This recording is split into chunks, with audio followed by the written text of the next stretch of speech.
Welcome back, everyone, to the Gaming on the Brain podcast, episode number 10. I'm Mark. I'm Glenn. And as I said, this is episode X, episode 10, our anniversary episode. And today we're going to be doing our top 10 countdown of our favourite 8-bit retro games. Before we get on to that, I do want to share a little bit of news with you guys. You've probably heard it's about the leak of Microsoft and their new Xbox that they're releasing. And what we do know is basically around about 2024, according to these leaks, August, October, we're going to be getting a new Xbox Series X and a new Xbox Series S. And what we can see as well in the leaked images, the Xbox Series X is actually going to be coming without a disc drive. Yeah, so I think I've heard this, yeah. Say goodbye to your disc games going forward, which I was going to say really it's sad, but to be fair, you don't really get much of a game on a disc these days anyway. You get a digital key, I think, in most cases. Keys, isn't it, these days and age? Yeah.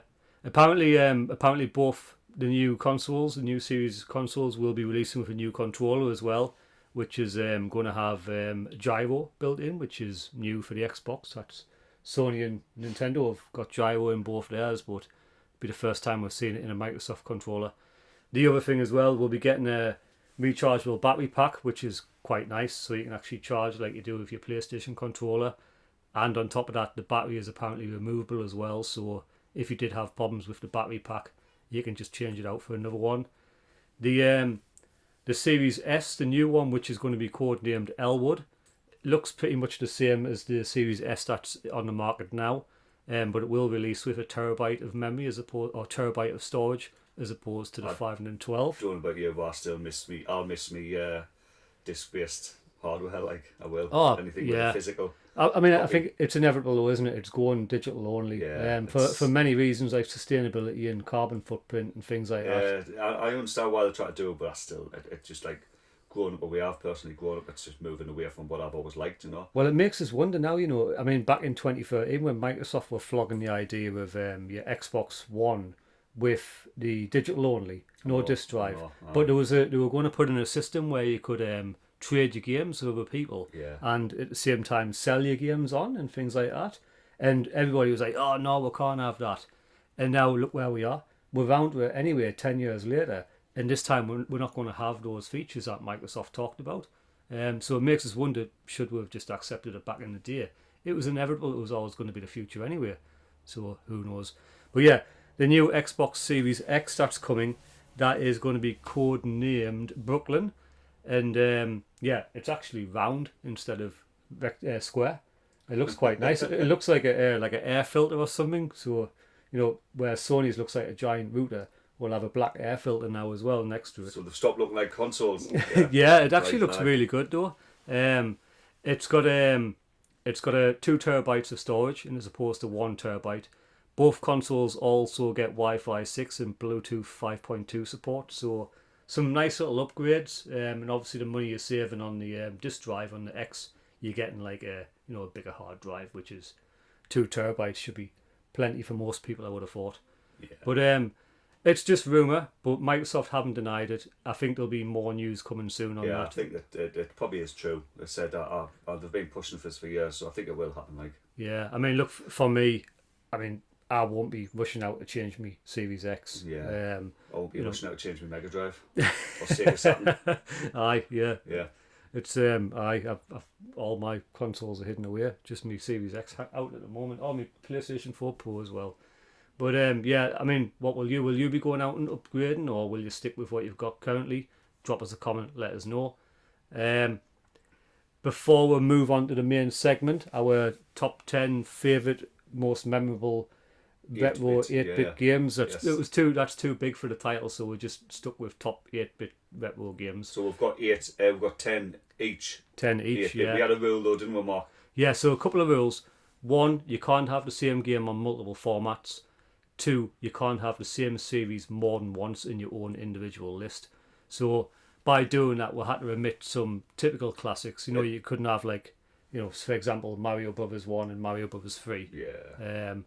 So it tried to make it a bit more. Not that either of those games are on our list. No, of course not. Yeah. They're both crap, terrible games. Yeah. But yeah, it was just to try and make the list a bit more varied. We obviously spoke to each other about our lists beforehand. To just elaborate a little bit more as well, that also means we're having to eliminate multiple conversions of maybe a same game where we might have liked multiple versions of that game but on different formats or consoles, just to try and again streamline it a bit better. But that doesn't necessarily mean we didn't like other versions, so if you want to make mention of other versions of one of the games we've put on the list where there is multiple versions of it, obviously feel free to comment. But yeah, we hope you enjoyed the episode. As always, please drop us a like, drop us a comment, subscribe to the channel. Please share this amongst your friends. We really want to try and push the channel out there and just reach more people, create a bigger platform, that kind of thing. So yeah, thank you for listening. Thank you for joining us as always. And yeah, we'll see you after the infamous Gaming on the Brain podcast theme tune in about 30 seconds. Bye for now. Bye-bye.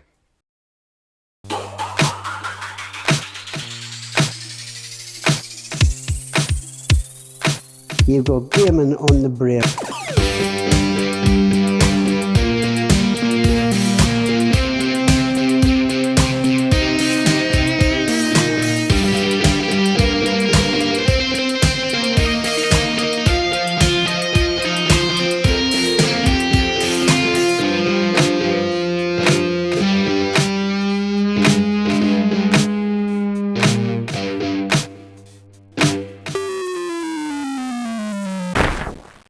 For Glenn, number 10, 1943, for the Commodore 64, released in 1988.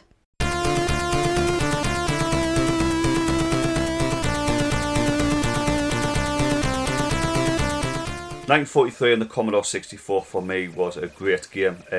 People will laugh, people will take the mick, I'm sure. But out of all the versions, all the conversions for the computers anyway, not including the NES version, I thought it was great. It had the most features of the actual arcade game.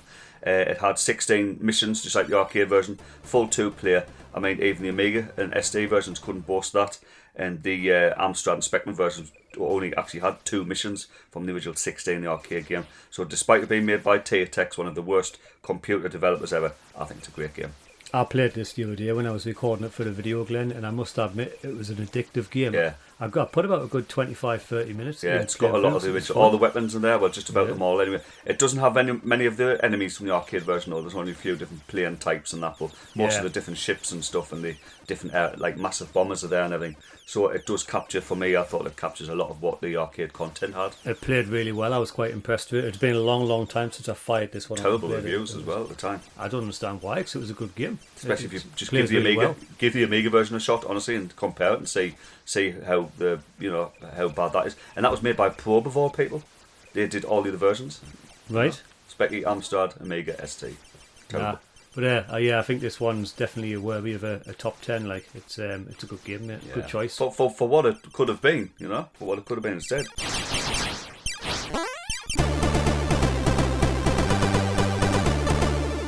For Mark, number 10, Fiendish Freddy's Big Top of Fun, Commodore 64, 1989.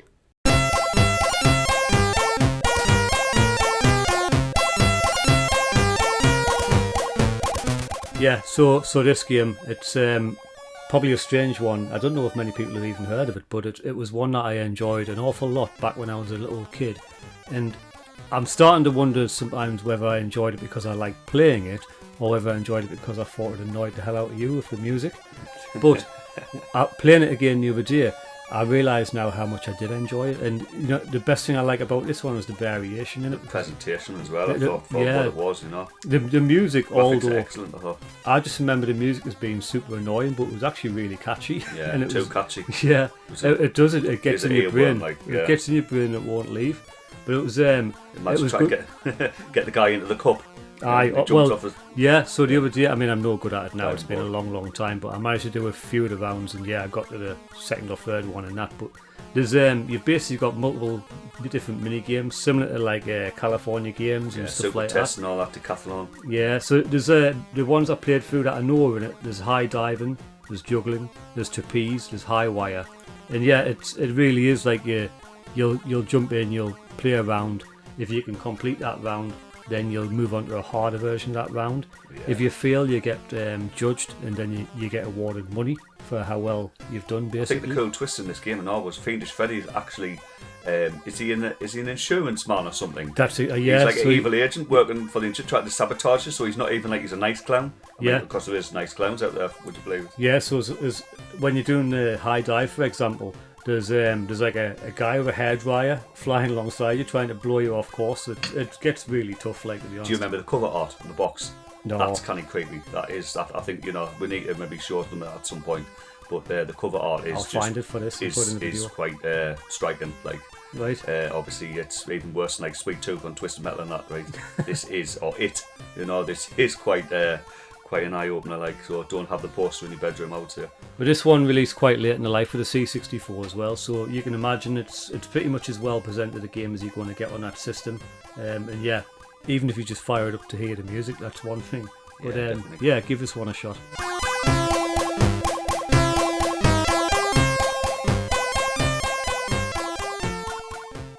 For Glenn, number 9, Russian Attack, released on the NES in 1987.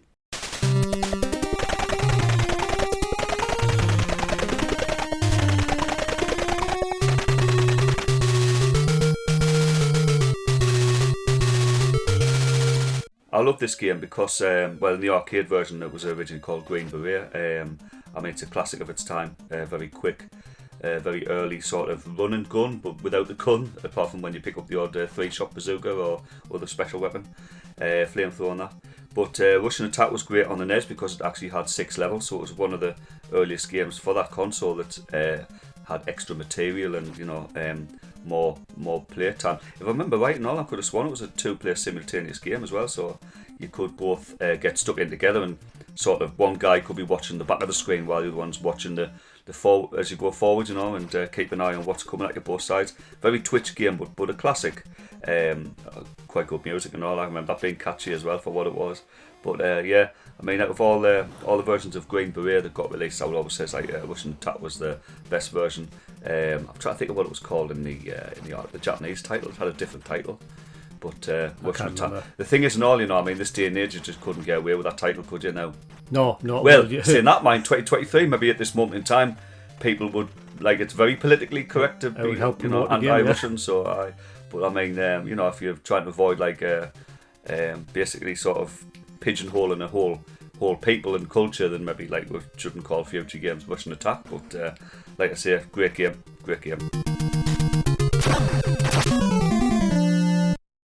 For Mark, number 9, Rocky, released on the Master System in 1987.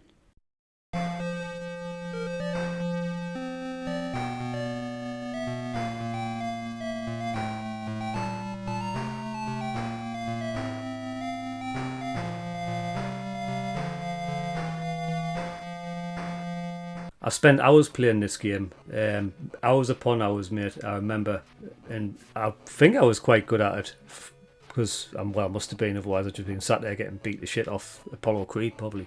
But back in the day, this was hailed for its really good graphics and generally very good use of the Rocky license as well. It was well received. Moves were based on distance, so kind of contextual. Move sets like uppercuts and things like that. You had all the characters in there, no? When you're fighting Clubber Lang and Ivan Drago and that as well. I think I only ever got up to Ivan Drago, and I haven't checked to see if there's any more in it. What, Tommy Machete? What was he called? He won't be in it because it was well before then. Would it have been? Yeah, it was 1987, wasn't it? Yeah, 1987. This came out. That's right. So yeah, I think Ivan Drago was the last one that you fight, but don't hold us to that. But I'll be honest, when I played this again the other day, and this is probably why, this list is more of a top 10 memorable / used to be best, still best in some cases list. It's a mouthful. It's probably this game, because when I played this the other day, I just couldn't get into it again. I thought, what did I like about this? But there must be a good game in here somewhere because I spent that much time on it, yeah. And it wasn't because it was my only game, because I had loads of Master System games back in the day. But I do intend to go back and see if I can find the reason why I enjoyed it so much. There must be something in there. I think I just struggled, and you'll see while the video is playing now, I just get the crap handed to us by, or crap beaten out of us by Clubber Lang. Is it Clubber Lang? Is is Apollo Creed in there though? He will be. Creed's, won't he? Creed's the first person you fight, yeah.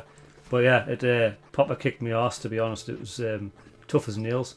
So yeah, give it a shot. You'll be better at it than me, but I'm going to go back and try this one again.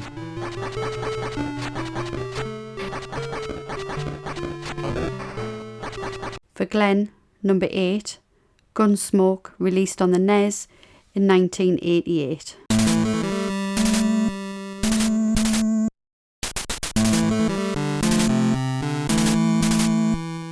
The next game on my list is it's got something similar for me. It just as Russian Attack did actually, in that it's not a direct conversion of the arcade game, which obviously was quite a common thing with the Nintendo Entertainment System.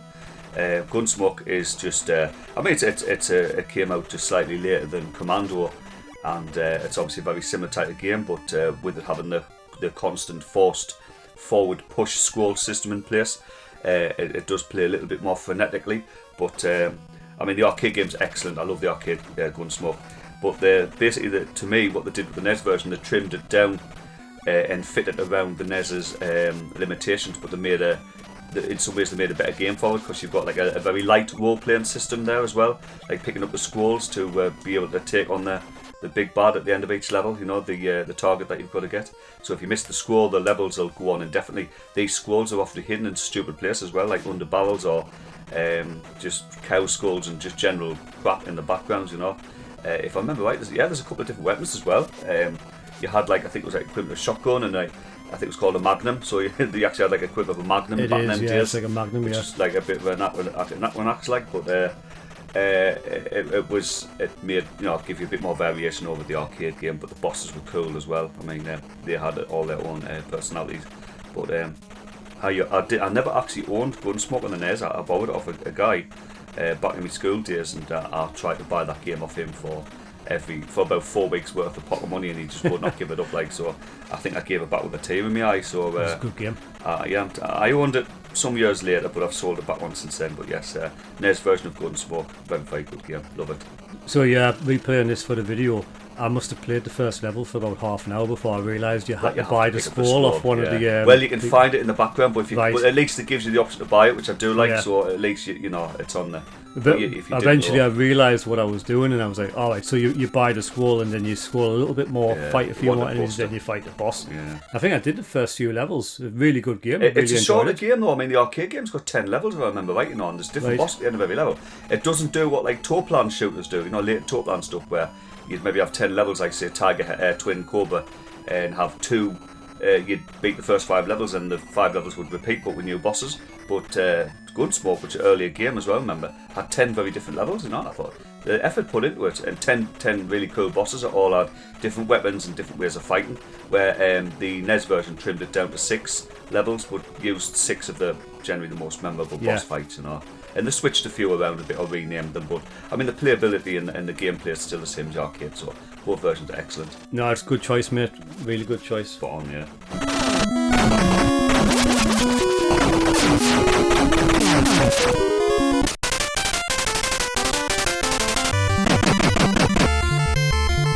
For Mark, number 8, Mega Man 2, released on the NES in 1988.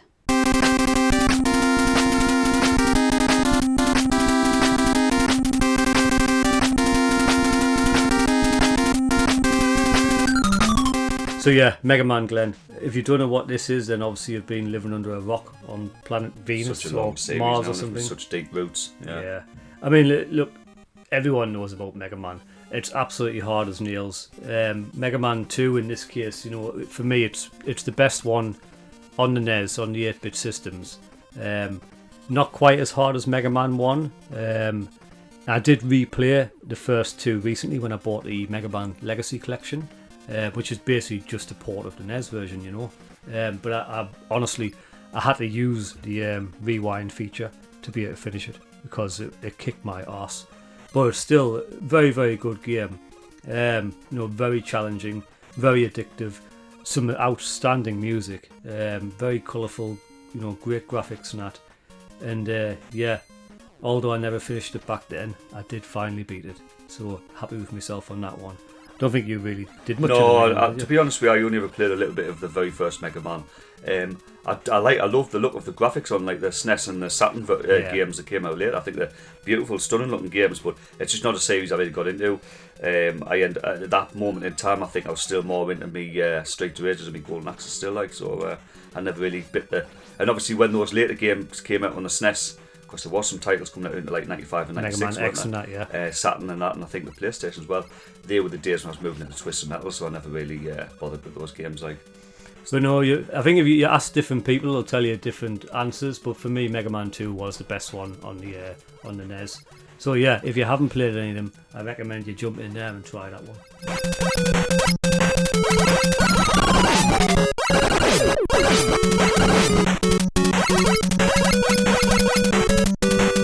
For Glenn, number 7, Bionic Commando for the NES, released in 1988.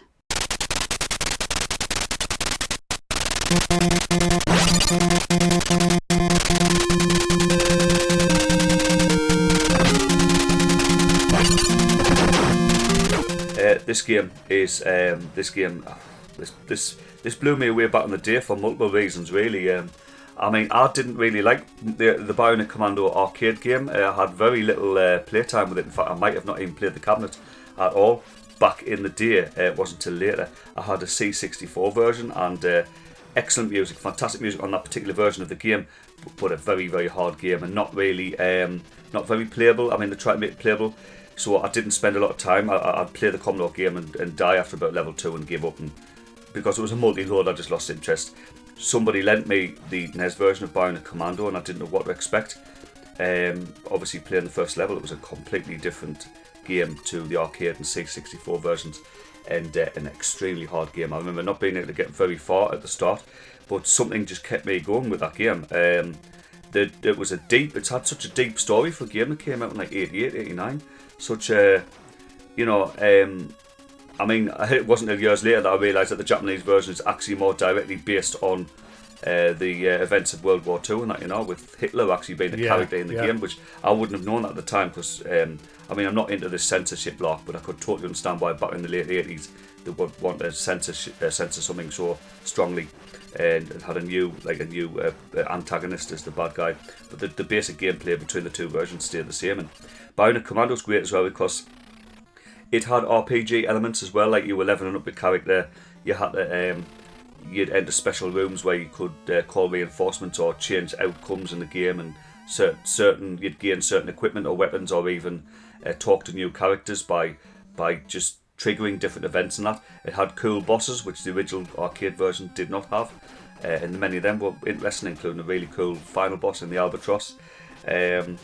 There was even a little nod back to Commando, as in like obviously the original game that has loose connections to Bionic Commando and games like Mercs, in that you had these vertical scrolling sections that actually let you take out enemies commando style, and you could even swing your bionic arm around and knock them out. I mean, the main gimmick of Bionic Commando is the bionic arm during the side-scrolling platform levels, but some of them are extremely hard. But once you could get the flow of the game and the feel, you could just knack it. You could just beat it every time. I could beat it every time, but I think if I went back to this game now, I'd get knocked on the first level. But it was such a great game. We both finished it and all. Yeah, I've definitely finished it at least once. But I remember, this game, I still go back in for a little play about every now and again. You have to put a lot of time in though if you want to complete it. You do. Invest, but it was and always will be probably one of the coolest games that ever released on the NES and across 8-bit. Yeah. But it was cool. It just had the whole story and the whole vibe of playing. I mean, there was just like, for the time as well, it just, it felt like something you would expect in, say, Metal Gear, which, but it just like I say, a great. But it said with the NES being a popular console for like rewriting and reworking conversions of arcade games, and Capcom being one of the biggest and best. This is one of the best ones. Yeah, it is. It's one of the. I mean, over the one other game on the list that we'll be getting to shortly. Don't spoil it. Yeah, this was a game that just totally destroys the arcade version in every way and completely panders to the NES system and its abilities and what the developers could do with the system, So definitely one of my favourite games of all time. Great choice, mate. For Mark, Number 7, Teenage Mutant Ninja Turtles, released on the NES in 1989.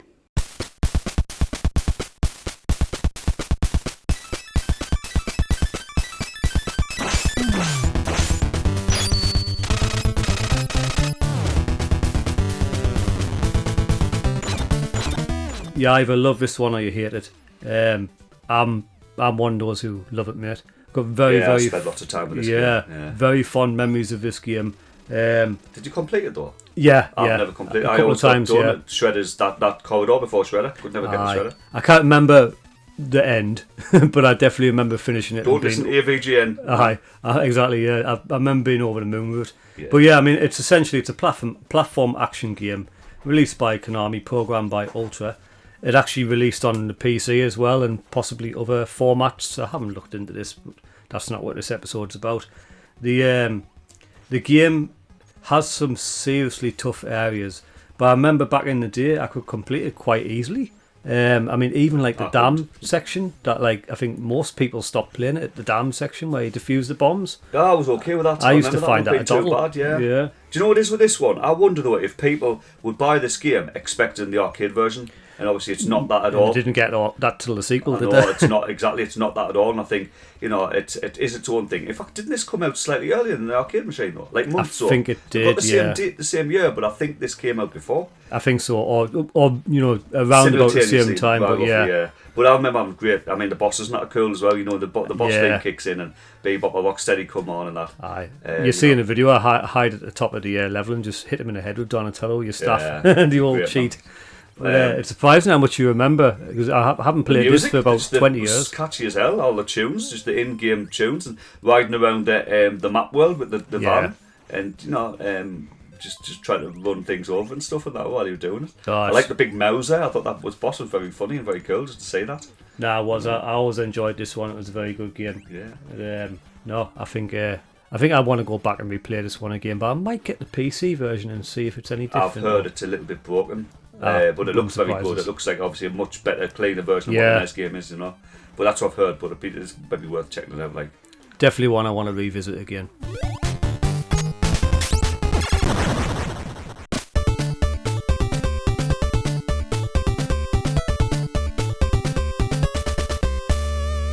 For Glenn, number 6, Metal Gear, released on the NES in 1987.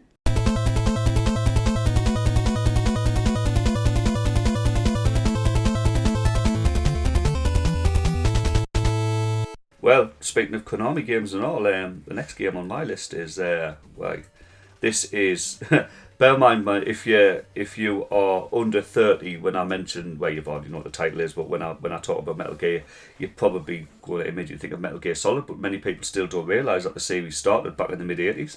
And it didn't start on the NES, as well as some do think. It actually was on the MSX, a Japanese exclusive computer, and obviously was ported later to the NES, which is the version I spent most time with. But many people will tell you that, who have played it, obviously, many people will tell you that the MSX version is better. So if you like the NES version, or if you're just a Metal Gear or Metal Gear Solid fan in general, I would definitely track that down via emulation or original software, which would be crazy expensive now. It has a sequel and all, but that might be a story for another day. But Metal Gear on the NES, I loved it. The whole stealth elements to it, the bosses and that, whether you had to find. I remember being getting completely stuck sometimes, and even had a full colour map with the game I had. Again, it was a game I borrowed. I didn't get to keep this one.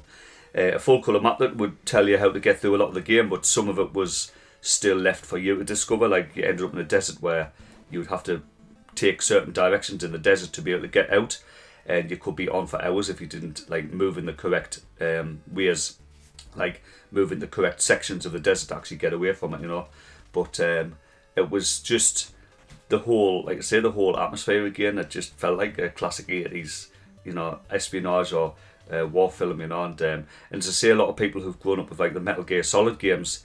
It's actually nice to go back a bit further and just see the roots of this series, because the thing is as well, with Metal Gear 1, when you read the story in the international, the US and British European versions, doesn't tally with the more recent games, as in Metal Gear Solid 1 and going forward.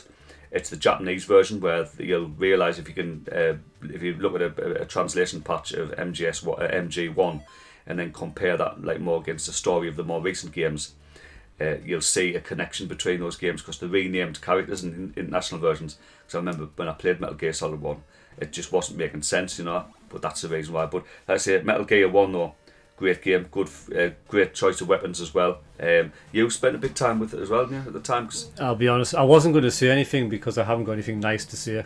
Yes, I could not get into this again, and I'm a massive fan of the Metal Gear Solid games, but this doesn't do for me, Glenn. It's maybe not aged as well, and bear in mind the MSX version was considered better.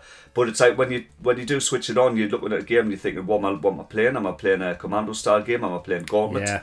Yeah. When it's not, and I mean obviously, if you play even Metal Gear Solid 1, you're realising how you're meant to play it and that, but it's like for some you cannot step back. But if you wanted to just get through it, you're probably better off watching a full walkthrough if you wanted the story, and even then you're probably better off watching a translated walkthrough, translated from the Japanese version. But still a game I've spent a lot of time with, so I felt it deserved a mid-level, a midpoint spot on my list, so there you go.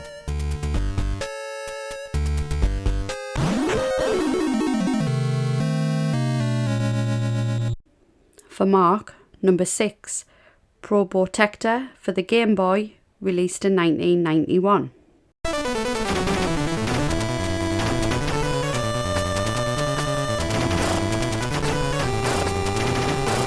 Probotector, or Contra for Americans. So most people will probably think of the NES version, but for me it was the Game Boy, simply due to the fact I could play the shit out of it while I was stuck at the allotment with my dad back in the school days. We'd literally sit in his caravan. I'd have 3 or 4 cartridges of it. It would either be Mario Golf, Double Dragon, which I would probably play the other 23 hours a day, or Contra. This would be when you didn't have us digging. Yeah, exactly. And yeah, I remember being quite good at this. Never completed it though, which seems to be the theme of my list for most of these games.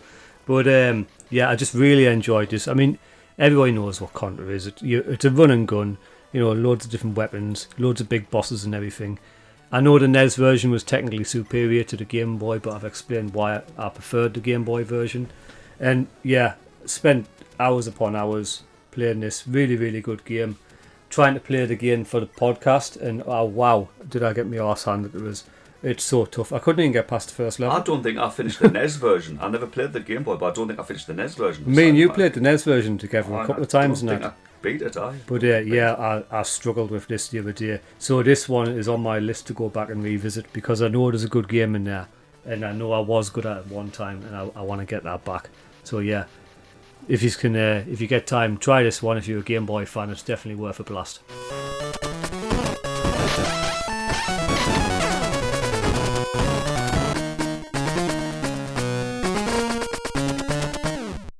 For Glenn, number 5, Amok, released on the Commodore VIC-20 in 1982. Well, for my next game, for this one, this goes back to our first proper computer, but I had to put this game on because it's like, if someone was to say something's imprinted on you, maybe because you played it as a very young kid or whatever, and you spent a lot of time.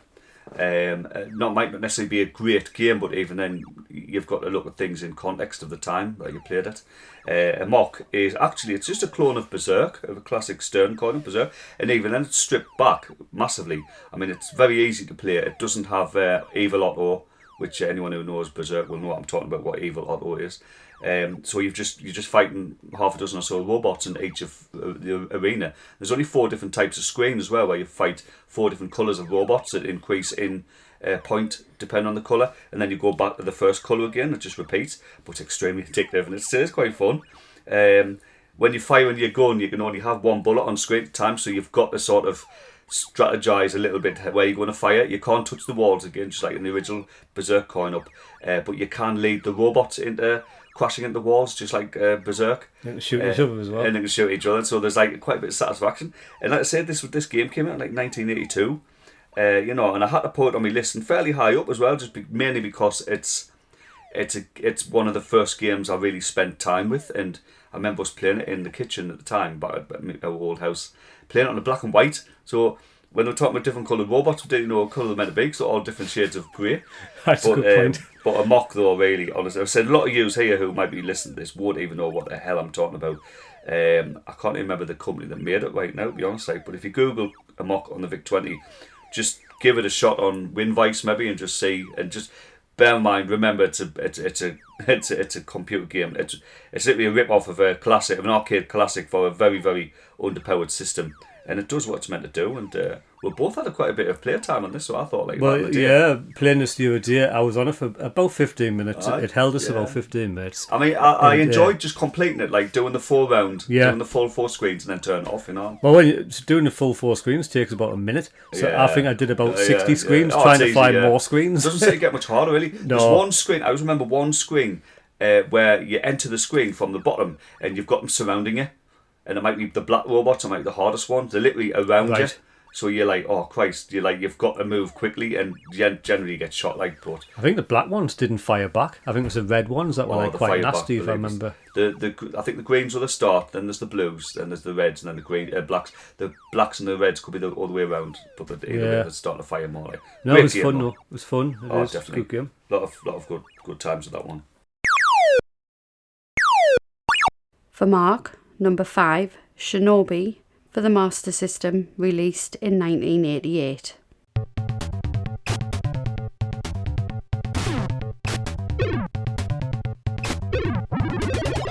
So Shinobi, this never came home to the Mega Drive, only the Master System, for the Sega consoles anyway. And I must say, I spent quite a bit of time on this game as a kid. And what a port this is. Oh, it is. It's a so classic, good. It's more well known than the arcade game for some. Aye. Arcade machines quite rare. You didn't see it in a lot of arcades. I knew it had to have a place on my list because I remember putting that much time into it and enjoying it. But when I went back and played this one, it's like it's so obvious why it sticks in your brain. It was just such a good port. And the difficulty as well, they seem to have just got it right. I think I played the first 4 levels or something like that. And didn't have really much of a hard time, but there was a bit of challenge there. But that feel's still there from the arcade version. Like it just captures it perfectly. Oh, yeah, the scrolling up and down is janky as hell, but it's like, who cares? Presentation's great. If you love the arcade game and you went home to play it on the Master System, you would have been quite happy with that because it did the best it could do. Definitely, yeah. So, although I've talked about games that I like where the conversion actually changes a lot of gameplay, some people just want as close as the arcade games they can get, which is fair. And the Master System did some great things with many of their games, and Shinobi probably was the pinnacle, to be honest. I mean, in terms of a port from an arcade game, this is as close as you can get on 8-bit hardware. It's honestly a really, really good game. To do what I've done from a System 16 game to an 8-bit Master System, I was very impressed with this back then, and I was still impressed with it the other day. It holds up, in my opinion. Really good game. Definitely. Couldn't agree more.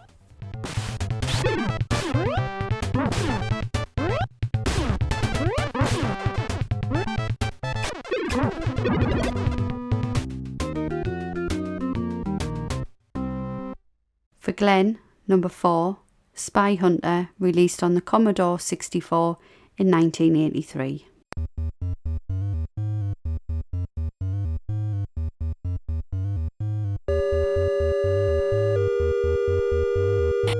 Well, we've just been talking about Amok and how that was like a very like a sort of cornerstone for me on the VIC-20 because it was the first game I played on that computer. A few years later, we sort of upgraded. Bear in mind, we're talking about like late 80s here, so some people have moved on to like, if not the Mega Drive by now, or at least the NES, they might have had an Amiga or even an ST, but we were still behind the curve a little bit. So we moved on to Commodore 64, and the first game I played on that was Spy Hunter. Now, I already knew what Spy Hunter was because I loved the arcade game. It was extremely hard though. Fantastic classic that you will have heard of most likely, even though it's such an old game. But the arcade game is very playable, looks great as well, still looks great now, but so unbalanced and difficulty. Where the Commodore version, which looks very good and very close, like all the enemies and the other vehicles, it can clearly be recognised as to which arcade counterparts they are, but it's scaled back in the difficulty, so it's just nicely balanced now, and it's so playable, and you can even cheat a little bit to get further in it. And it just worked for me, and it was a perfect conversion. There was many versions of Spy Hunter on many different home computers, all of varying degrees of power.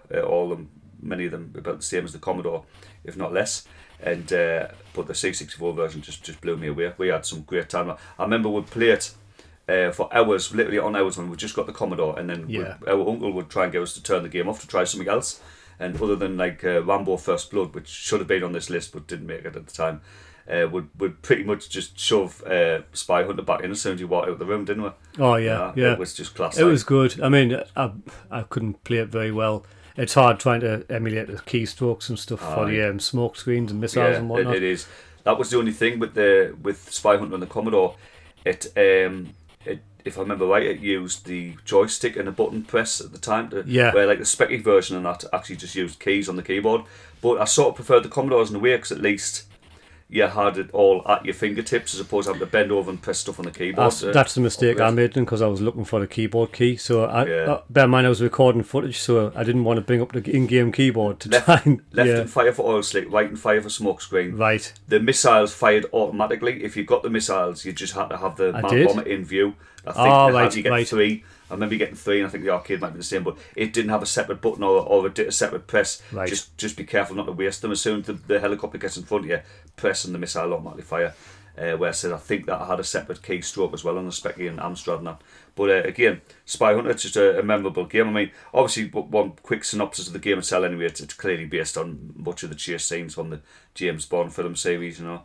So that is if you didn't know what the game is, but at this point I think so many people know because it's the progenitor for stuff like Twisted Metal and Road Blasters and, you know, Carmageddon and so many other car combat games that we've seen since then, you know. But anyway, classic in my opinion at least.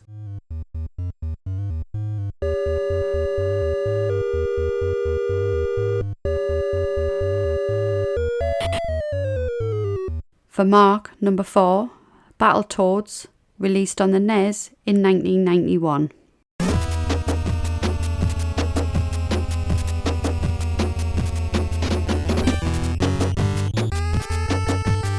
So yeah, this one needs no introduction, Glenn. Famous probably because of its difficulty. Yes, yeah, it's another one that I've never managed to finish. Another one I couldn't spend too much time with because I just tore my hair out. Well, we're playing it for the video. It reminded us how good of a game it actually is and how well it plays, how varied it is. And they knew what they were making, like. They knew what they were doing with this one, like. Those what they're called, the buggy feet like this. Is it speed hoppers or something they're called? Oh, I can't remember what they're called. The land scooters or whatever they are, like level 3. I know it's that level. I couldn't get past it. I wouldn't have expected it. I remember back in the day, I think there's like 2 or 3 of those levels throughout the game, and I remember making it up to what I think was the last one. But no, it was really, really hard. Even better fun in 2-player. It's definitely for me one of the better games on the NES. I'm actually tempted in the future to possibly do like a live stream on this game, because I imagine it'll be quite funny watching me getting extremely frustrated and throwing controllers around. So definitely, if not that, I do want to go back and play this again because it is such a good game. Highly recommend it for anyone out there.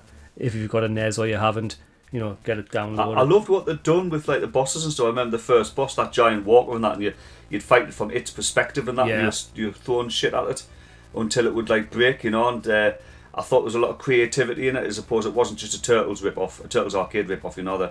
The varied the gameplay with the obviously the scooter sections, the like lands, like jet speeder type sections where we call them, and then there was the bits where you were in the cavern, chasm coming down, on like a skyhooks and whatnot. See, for me, the only like mimic of Turtles is essentially like the characters themselves. That's all that's all they've really mimicked. The game itself's completely different from Turtles. Yeah, it is its own thing, you know. Yeah, completely. Did that. Could have basically just ripped Turtles off closer, especially with the arcade like style. Yeah, could have went that route. To make us want to go back and play the arcade version of the game as well, which is always good as also. What, of Battletoads? Yeah, aye, enjoyed that. It's a very expensive board now.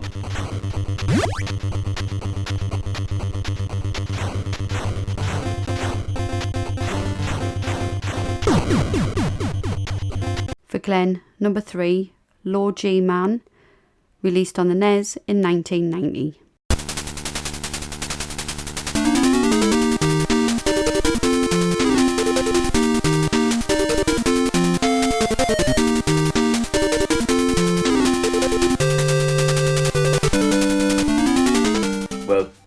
this game again. I borrowed this one and didn't get to keep it at the time. But Low G Man was just something completely different for me. It took us a little bit of time to understand how it worked because it's got a great mechanic. You freeze your enemies with with this like a pistol, like an ice pistol you've got, but that doesn't kill them. It just turns them, like basically you do a sub-zero on them, freeze them, and then you've got to stab them with this spear that you've got by jumping on top of them and stabbing down at the enemy. And you have to do that all the time. But yeah, you've got these amazing jumps as well. So some of the levels are massive. I mean, sprawling levels. So they're not just like left to right and whatnot. You've got like cavern levels where you literally have to go and search for your targets, and the aim of like every level is to beat a boss, and the bosses are so cool. That was the thing I remember the most because the manual was like a full colour manual, and it was showing you all these bizarre looking enemies and that. You know, some of them were like small, like no bigger than you, like a single character. You know, some of them might have been a little bit bigger. And then you had these massive 3-screen high robots, and or the whole boss would be like you'd be inside a massive submarine, and you have to take parts of it out, and then you'd have to find the captain of the submarine, and he'd be the boss, and you'd have to kill him in the same way as the normal enemies. But I just remember being really impressed by it back in the day. I mean, we played it about 91, 92 maybe, and I just thought it was well polished. Just a different style of sort of run and gun, if you want to call that, with a little bit more of like more thinking going into it, you know. He said it was just an unusual game that just broke the mold a bit for me. Did you spend much time on that one, did you? You know, it is until the other day. I don't think I've ever played this before. I didn't think you did at the time. When I fired it up, I was like shooting the enemies. I was thinking, why are they not dying? They're not dying. Yeah, and then I realised you can like stab different directions with like the sword that you had. And then when I worked it out, it was actually quite decent. I played a few levels of it, and you can jump in the big mechs and that and all, can't you? There's at least I think it's 3 types of different mechs you can get. Yeah, there's like a flying thing as well that you can have. But I just like I completed this as well. This is quite a hard one, not as hard as Bionic Commando, but this had some tricky sections. That like you had to take the bosses apart, which I thought was quite complex for the time. I said some of them would have multiple areas that you'd need to work your way down, or work your way up to a head, maybe from the base, jumping up parts and taking out maybe an arm or a leg. Or it reminds us a bit of some of the stuff you see in like some of the later God of War games, even though it's not exactly the same. But the fact that you have to take these apart before you can destroy them, that I just thought was very cool looking. Like minus the quick time events. Yeah, definitely. Which I don't mind that. Like, but anyway, a game I liked and I spent a lot of time with at the time. So yeah, I can see there's a good game in there. One that I've never spent much time with. So maybe one to put on my list to play through. Good game.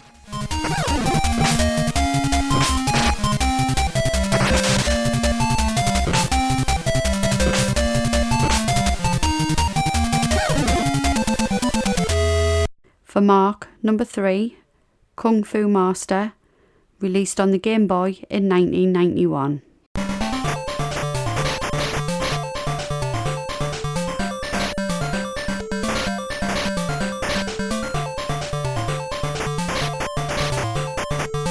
This one for me, Glenn, Kung Fu Master on the Game Boy. Again, back to the story I mentioned earlier, Caravan and stuff. This was one of the other ones that I played all the time. Yeah. And it, you know, I've played this quite often over the last like 20 years or whatever. I still jump in every now and again for a game playthrough, but it's hard to put my finger on what really stands out for us about this game or why it's my top 3 basically. But what I find is that the game's just so damn addictive and really good fun to play. I thought, no, I didn't spend any time with this version, but I have watched it and I've watched a long play of it, and what I do like about what I see is that it's its own thing. So anyone who, because it's quite obscure as well, the Game Boy version, it's not a conversion of the classic arcade game Kung Fu Master, or indeed the NES version, just known as Kung Fu, Spartan X in Japan actually. It's its own thing and it's completely different, much fleshed out game with newer enemies and bosses, and it's more of a modern style, and it's like based in like what would have been then modern day. Yeah. I suppose like the classic style of the old game, you know. Which is about 5 or 6 years between the two of them, you know, if not more. I mean, the graphics and sound aren't really anything special, you know, even for a Game Boy game. But it's just, when you play it, it just clicks. It's like, yeah, this is a bloody good game, this. And, I mean, yeah, you all know Kung Fu on the arcade and the NES and stuff. And, you know, you're running along, you're kicking the enemies coming at you, punching them, they grab hold of you, sap your energy. Yeah. You'll fight like a boss. Very difficult on the NES and arcade ones. The mechanics are similar in this version. The mechanics are similar, yeah. So there'll be the typical. They'll open up to attack you, and during the opening, that's when you jump in and get a few shots in and stuff like that. And it's all there, all the stuff from like the NES and everything. But it's like you say, it's presented in a different style with different enemies and different bosses, and it just works, man. It's so good, really, really good game. Don't go in expecting a challenge, but I'm confident you'll find some enjoyment in this one. It's a very good game, and like I'll probably be playing it again in a few months' time. This is a game I might give a little bit of a whirl to at some point as well, because I always loved the original, and obviously there's very obscure sequels out there and all. I wouldn't mind maybe having a little go off at some point. Yeah, well, Spartan X2's on my list now to try. Yeah, definitely. We'll have a look at that one as well. For Glenn, number 2, Bruce Lee, released on the Commodore 64 in 1984. Well, sticking with the martial arts theme as well, and the Oriental theme, Bruce Lee I thought was a fantastic game. Just to make sure we're aware of what game I'm talking about here, it's the 1984 Commodore 64 version of Bruce Lee, because there's been umpteen different games based on the famous martial arts master. Now this game came out on a lot of different formats, and many people will say to you that the C64 version is the best. It just is. I mean, there's versions that come close, like the Amstrad version has the look, but it's not exactly the same. There's an Atari computer version, Atari 400, 800 version, Spectrum, and one or two other versions out there as well. But the C64 just does everything right. It's a multi-screen sort of action adventure martial fighting game. I mean, which is such a combination, and probably the first of its kind when I think about maybe the only other one being Karateka. But this is a lot more involved, where you'll have multiple different screens with ways to complete those screens, including like puzzles, and you have to collect lanterns in order to move on to the next area. Collecting all the lanterns on a screen will usually open up another doorway somewhere, but to get into that doorway is a challenge in itself, because you'll have all sorts of different traps. But you've also got 2 types of enemy. Now that might not seem like much, but they each attack very differently. You've got a black ninja, who is basically a fodder enemy who just gets in the way and only attacks you with his stick. But it's a computer controlled character. But you also have something called the Green Yamo, who's like a green sumo wrestler. Now he is CPU controlled normally, but what totally changes this game and the flow is that this character can be used by another player. And if you think about if anybody listen to this article has played the Beachhead games, which are also made by US Gold as well, they'll know where we're coming from with this, where the CPU can actually be used by the Beachhead 2 anyway can be used by the player, and it's class. But this, you've got this whole character who has the same moves as Bruce. He's not as strong as Bruce or as fast generally, but he's like, you can take control and you can totally ruin the game for the player, which is the idea. Or if you're struggling, there's nothing stopping him helping the player as well. Like obviously by not attacking him, or by helping him kill the ninjas, because the ninjas and the Green Yamos will just keep on respawning. So even if player 2 dies, the guy controlling the Yamo, he just keeps coming back. So I remember just having I remember belly laughs playing this game when whoever was playing as Bruce was just getting hammered into like all sorts of explosives and spikes. Hilarity ensued. Yeah, knocked off cliffs and everything. And sometimes would just like pretend to help each other and then betray each other at the last moment with a little slide dig, knocking you into a exploding bush and that. I mean, this is my number 2, and it's my number 2 for that reason, because it's that much fun with a game that's that old, And even in one player, this game's a blast. It's you can finish it in 10 minutes maybe. Oh no, you can't. No, isn't that short? No, it's a big game. No, I nearly finished it the other day. No, there's about 20 screens I think, and they're like, some of them are really hard to get through. There's like, it'll take you a few minutes just to complete one screen. You'll see on the video where I got up to. I'll make sure to put the last part in, but it was past the fancy staircase bits where they like sweep round. If you remember, it's like the whole artwork changes in the game. Art changes a lot though. Changes quite a lot through the game. But the aim of the game in this, well, I say single player mode, but there's no 2-player mode officially. You just get to play as a second character. Is to kill this wizard, and he's ginormous, and you kill him by just running across his room and blowing him up with it. Now, Bruce Lee, just quickly, Bruce Lee actually got remade several times in like more recent versions for the PC, where they've tightened things up, they've created new features, and that they've even got Bruce Lee 2 game out, where It plays exactly like the classic. Public domain stuff, yeah. Yeah, and it introduces classic characters from other old Bruce Lee films. It's great. I'm not going to say much about that, but definitely worth looking into if you like the original, because what they've done to flesh the sequel out is just exactly where sequel should have went. But on my number two on my list, and for a good reason. I love this game. Brilliant choice, mate.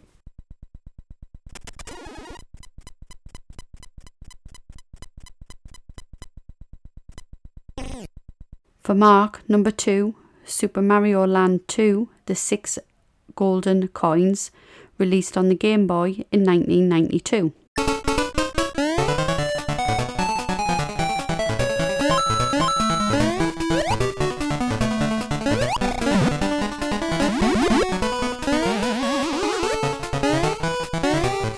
I know it's a bit janky compared to its more powerful sibling, Super Mario 3 on the NES, but I always found a particular charm in this game, and it kept us coming back to replay it as well. I mean, overall, it's quite an easy game from what I remember. I mean, I think my last full playthrough was probably 7-8 years ago, something like that. And I remember having quite a nice, relaxing time playing through it. I like as well the variety in this one. Like after that first initial introduction level where you're fighting you're platforming against like the turtles and the Goombas and stuff. It drops you into like a completely different area, and you've got, I think it's like 5 different zones or whatever it is, where you've got like Mario Zone and Leaf Zone and Turtle Zone and stuff. Different, and you could see the base of the sprites on Mario Land, Super Mario Bros. 3. But I thought as well it was such a departure aesthetically from the first one. I mean, the first one looked more like the original Mario Brothers, but tiny. Super Mario Bros. Yeah, tiny characters and that. Where this one had lovely big sprites and that. Yeah, it was. I mean, smooth. It was a beautiful looking scrolling game on the Game Boy, and when I say janky, like some of the vertical scrolling was a bit like glitchy, and it slowed down a bit as well, especially in that first introduction level. I thought the Game Boy was struggling with this, it did. It was struggling, but only really in that first level. After, you don't really get much slowdown in any of the other levels. It's literally just there. Another big thing for this one as well, battery backup. I mean, that was amazing. Super Mario 3 didn't even get battery backup. It was like, this is amazing, to have that back in there. I think it was 91, wasn't it, released? 92. 92 it released. But, like I say, the variety in the game, fantastic. It helps the graphics, the sound, the gameplay, a massive overhaul over the first one. The only thing is, the first one might win out on its theme tune. Obviously, we know about that. And Super Mario Land 1's music making it into the charts. Was it Ambassadors of Funk, I think it was, who did the remix for it? Do you remember that? Yeah, I do. That was brilliant. It's on all the time, But no, so, look, if you've never played Super Mario Land 2 on the Game Boy, and you're a fan of the other Mario games, especially like some Mario 3 and whatnot, you have to go back and play this. Because for all, it's not a big game. It's an easy game, but it's a really enjoyable game, and it has to be played. It's part of the series, It's get it played.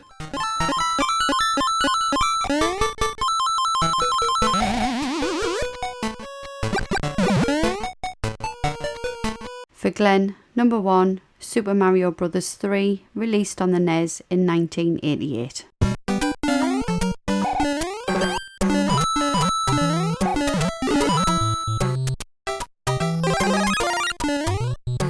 For my number 1, we've got so many fond memories of this game. I mean, Super Mario Bros. 3 was just like, it still is seen as the best game ever made for many people, just because it holds up so well because of the fantastic mechanics of the game.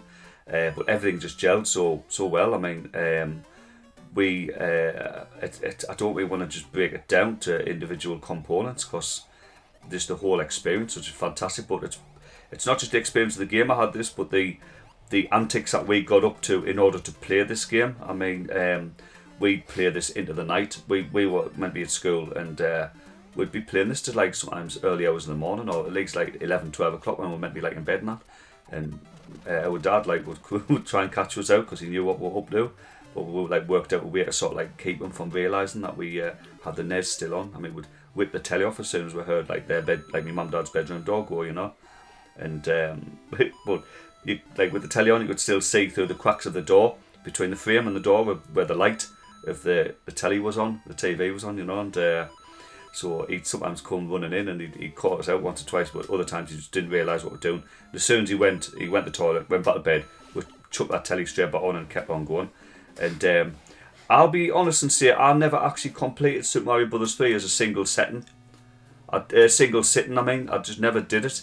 I completed it many times, but I had to use the warp whistles.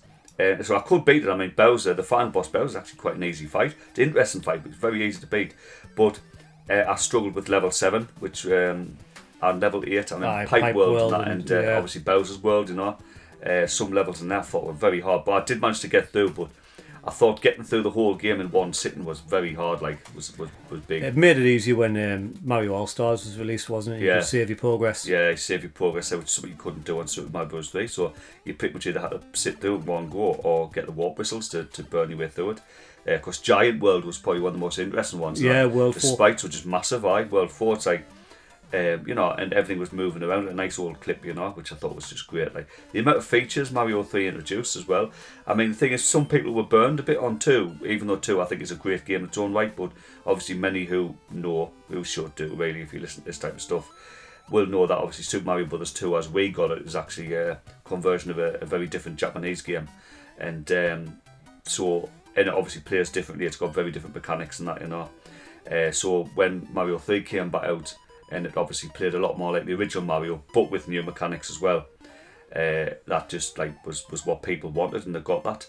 I mean, just Raccoon Mario, you know, just everybody who remembers Raccoon Mario. Tanuki Mario, all the different suits and that. Oh, thank God, his big balls don't play. Frog Mario, Hammer Brothers Mario. Yeah, I mean, new enemies and all. The enemies had such character in that though. Everything was just full of life, and this is an 8-bit NES game, you know, but it's just testament to the great artwork as well. Great music, great themes, you know. But again, my number one for so many reasons. But we spent so much time on this, you know. We spent so much time playing Super Mario Bros. 3, I think. Honestly, mate, it's an absolutely outstanding choice. I think it probably no surprise to people that it would be at the top of one of our lists. But my number one is going to blow your number one away. I think we've got a lot to say about this, the two of us, yeah.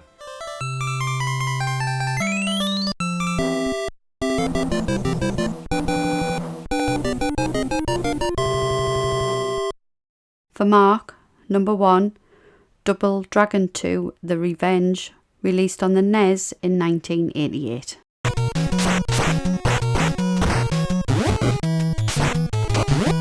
Yeah, so Glenn, in my opinion, and probably yours, this is the best port of any Double Dragon game to any home console. In fact, I might go as far as to say it's the best Double Dragon game. And easily the best 8-bit game ever released. The thing is as well though, I've always found with DD2, the NES version, I mean, again, it takes the same route as games like Bionic Commando did, and that you've got a completely rewritten game that could in fact be called something different.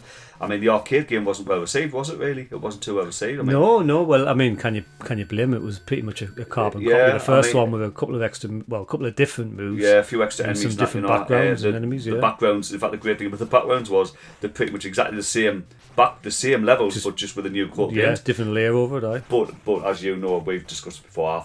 I love Double Dragon 2 in the arcade because the new combat system. It's a slightly harder game, bit better balance for me that way.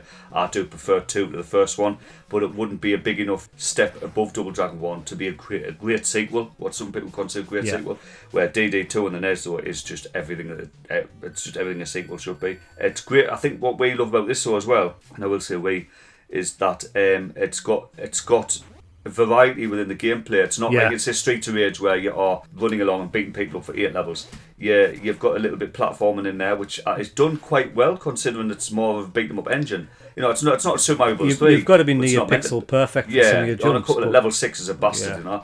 But generally speaking, it's not too unforgiving. And once you realise where you're meant to be and how it works, disappearing platforms and things, it's not solid. It's not too much again. Not at all. Bit of timing, like stuff like Bionic Commando would introduce.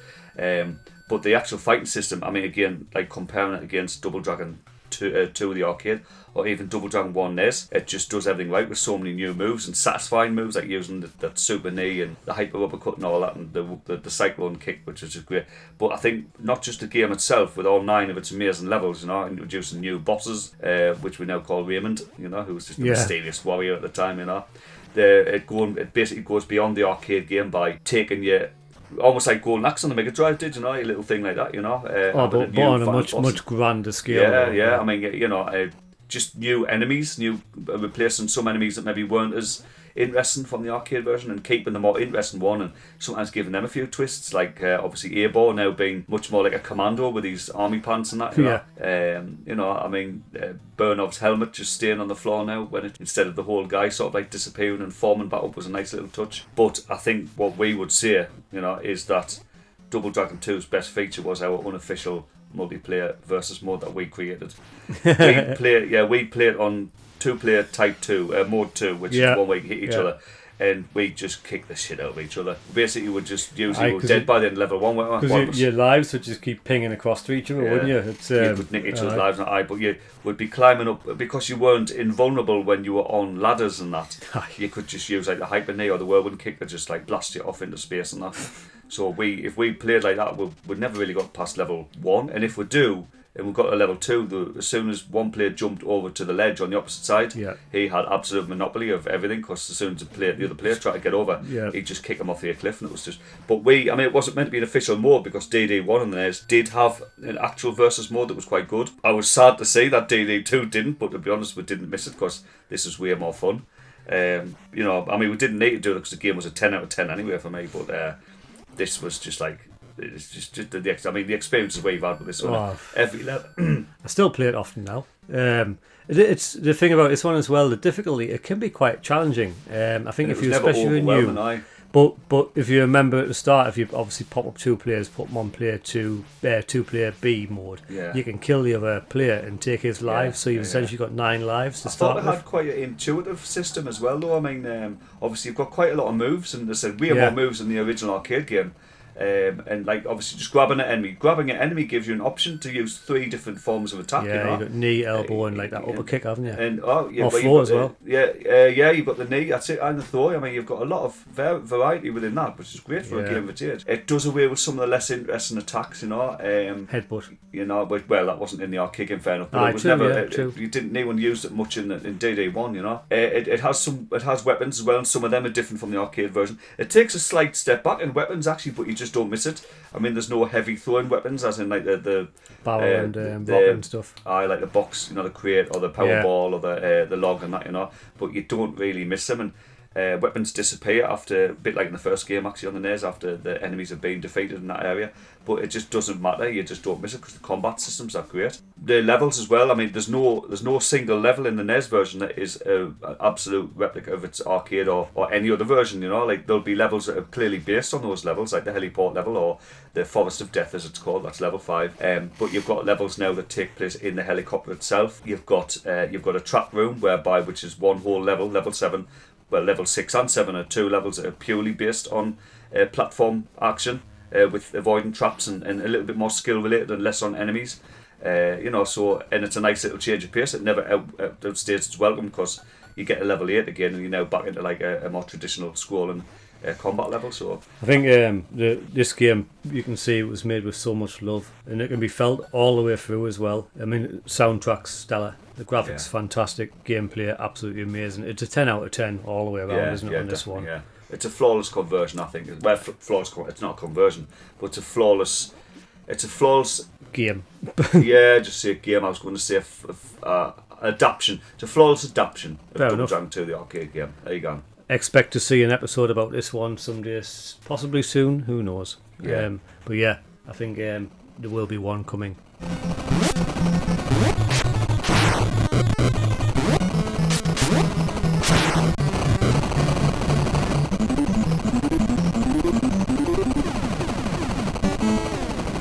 So Glenn, that was fun. Did you enjoy that? I did, yeah. I enjoyed putting this episode together. It was a lot more work, obviously, with 20 games and trying to get notes together and trying to do video footage and stuff like that. But it was a nice break from the norm, and something we'll probably do again in the near future. I think as well. We've got a few ideas for the future, yeah. But I think there's probably people out there now saying, you didn't include this or you didn't include that. But you've got to think this is like a throwback for games that we used to play all the time. Some games are still playing now. Others we haven't touched in like 10, 20 years. Yeah. And we might not have been factually correct on all of them, but who gives a toss? At the end of the day, it's just us reminiscing over games that were loved, and some that were still loved now, some that I don't love so much now, like Rocky, for example. But I did love back in the day, and there was a reason for that. But yeah, thoroughly enjoyed doing this episode. If you're still with us till the end, thank you very much for joining us for this 10th episode anniversary special. Yeah, thank you. I would just like to add as well, and it's just there's if we had an 11th game, I did mention it, but I would have loved to do a little mini shout out for Rambo First Blood on the C64. Great game, fantastic game. Just if you like Commando and that, definitely give that a shot, because that actually that would have been a bit of a tie with 1943 on the C64 for me, but 1943 won out.